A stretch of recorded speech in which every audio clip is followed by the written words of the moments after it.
Cecile Kohler and Jack Paris, the last French hostages officially held by the Iranian regime, arrived in France on the 8th of April. They returned after 3.5 years of imprisonment at the Evin prison in Tehran, followed by several months of house arrest at the French embassy.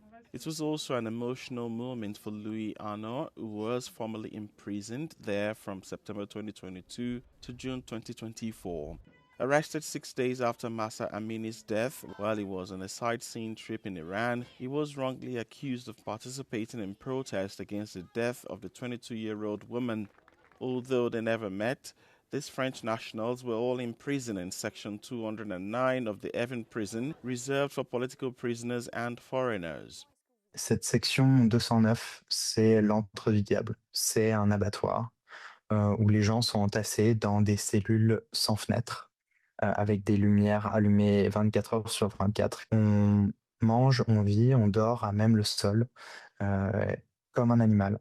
Et on nous sort en promenade, comme des animaux, comme des chiens, les yeux bandés, une fois par semaine, pour prendre l'air, 30 minutes. Et c'est tout.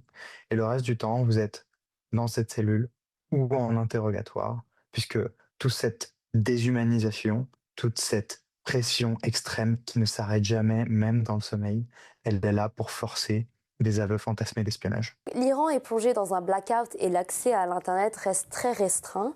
Est-ce que vous avez pu vous entretenir et communiquer avec des Iraniens sur place? Et est-ce que vous restez également en contact avec vos anciens co-détenus? J'ai gardé le contact avec mes co-détenus, avec mes frères. Et il y a un tout petit peu d'Internet, et donc mais c'est très difficile d'avoir des nouvelles, mais surtout, cet Internet est extrêmement contrôlé. Et aujourd'hui, vous pouvez être arrêté, exécuté pour un message sur Twitter. Donc, je fais extrêmement attention de ne pas leur poser de questions sur la guerre, sur leur environnement.